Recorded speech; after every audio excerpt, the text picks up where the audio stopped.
Vladimir Rene, was walking near his home in the area of Hildale and Shields on Detroit's northeast side when he was attacked and assaulted on March 27, 2024 at approximately 1 a.m.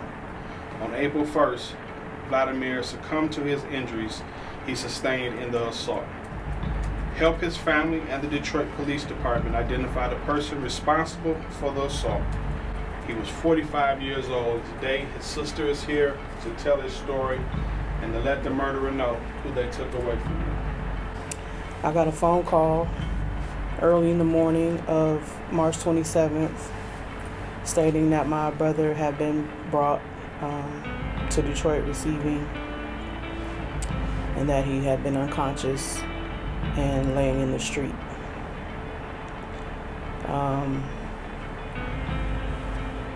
My heart just started pounding. I called our dad and our stepmom and my brother's wife, Alethea, and just tried to scramble everybody and just let them know that he had been hurt. At that point, I didn't know what had happened to him. He had been struggling with his mental health for the prior year, and so at that point there was just a lot going through my mind.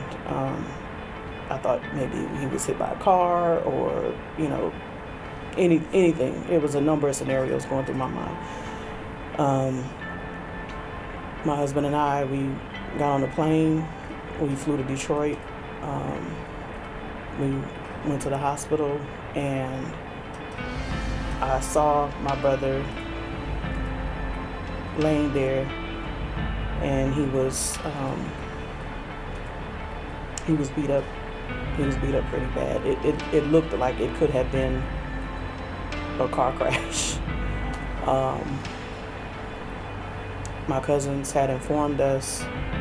I let my cousins know who live here in the area where he was. They went to him. Detectives met them at the hospital, and it was determined that he had indeed been attacked by a person in the Cranes Woods neighborhood. Nobody deserves to have happened to them what happened to Vladimir. He was attacked, he was viciously attacked, and he was basically left to die in the street like an animal.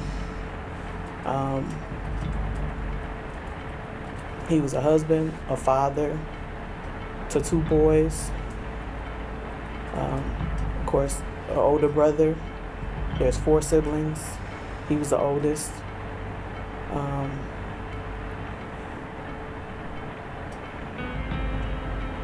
I just never thought that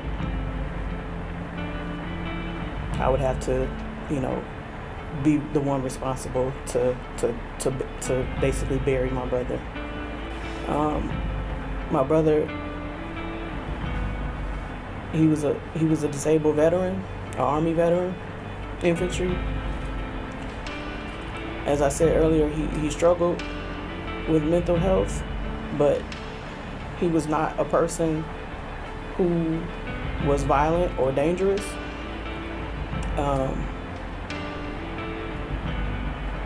An altercation, a verbal altercation or a physical altercation should not end in a fatality. A person's humanity and dignity doesn't have to be shredded in order to get a point across. A person with any humanity would not have continued to beat a person who was not responsive and then just leave them helpless in the street like an animal. An animal wouldn't even get that treatment. So I don't understand how this person could walk around and act as though everything is okay, because for me and my family and Vladimir's family, life has been really shattered. My brother's sons, one is graduating college, one is graduating from middle school. He deserved to see them graduate. He deserved to grow old with his wife. He deserved to have another chance to get his mental health in order. And this person just robbed our entire family